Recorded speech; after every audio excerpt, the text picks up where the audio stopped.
नमस्कार. आमचे कलागडमध्ये आपणा सर्वांचं मनापासून खूप खूप खूप स्वागत. आज एक नाविन्यपूर्ण रेसिपी घेऊन येत आहे, ती म्हणजे रोज कुकिंग. चला तर ही रेसिपी पाहूया.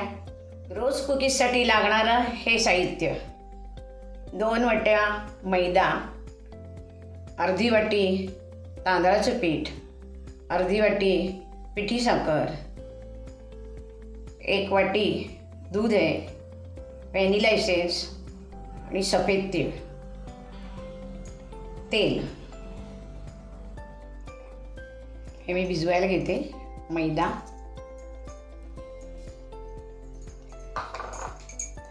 तांदळाचं पीठ अर्धी वाटी, अर्धी वाटी पिठी साखर,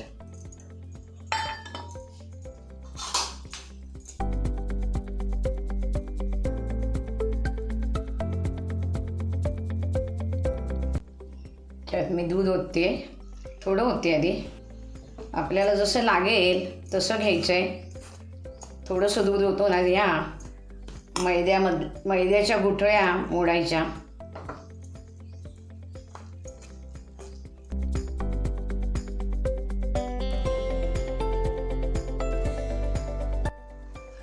मैदा, तांदळाचं पीठ आणि पिठी साखर हे याचं एकजीव मिश्रण झालेलं आहे. गुठळ्या सगळ्या मोडलेल्या आहेत.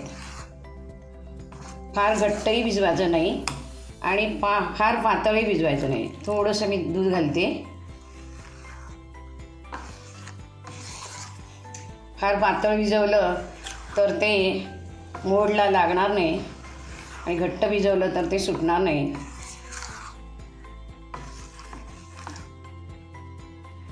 अशा तऱ्हेने कोटिंग आलं पाहिजे.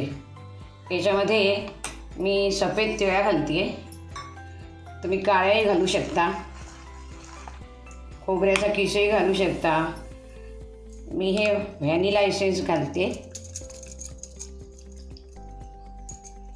तुम्ही कोणतेही एसेन्स घालू शकता, वेलची पावडरही घालू शकता.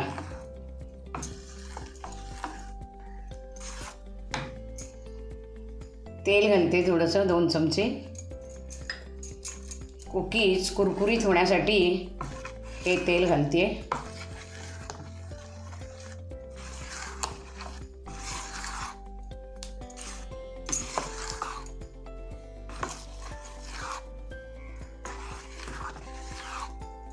आता हे मी 10 मिनिटं झाकून ठेवणार आहे.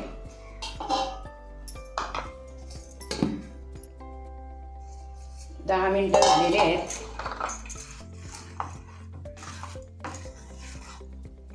ढवळून घेते.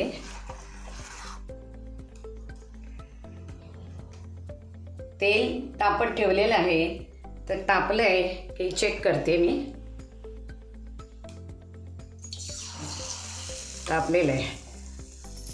गॅस मंदच ठेवलेला आहे.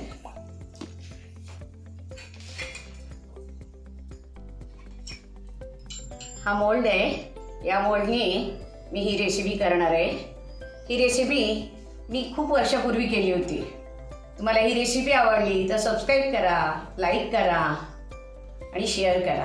आता मी ही सुरुवात करते. हा मोल्ड मी ह्या कढईतल्या तेलामध्ये सोडते. तो फार तळाशी सोडायचा नाही आणि या पिठात बुडवून याच्यात सोडते. पिठात पण फार खोल बुडवायचं नाही.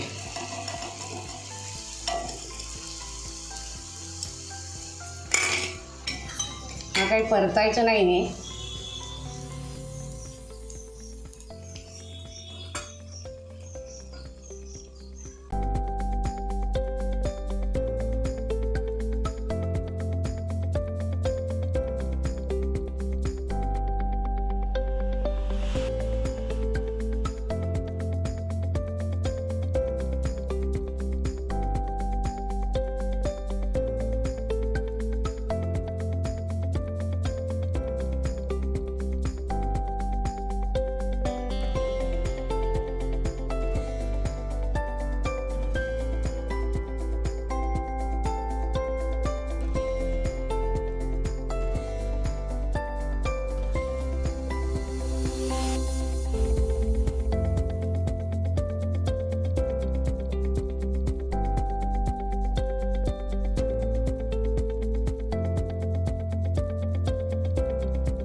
रोज कुकीज छान तयार झालेले आहेत, कुरकुरीत आहेत, तुम्ही पाहू शकता. कलर पण छान आलेला आहे.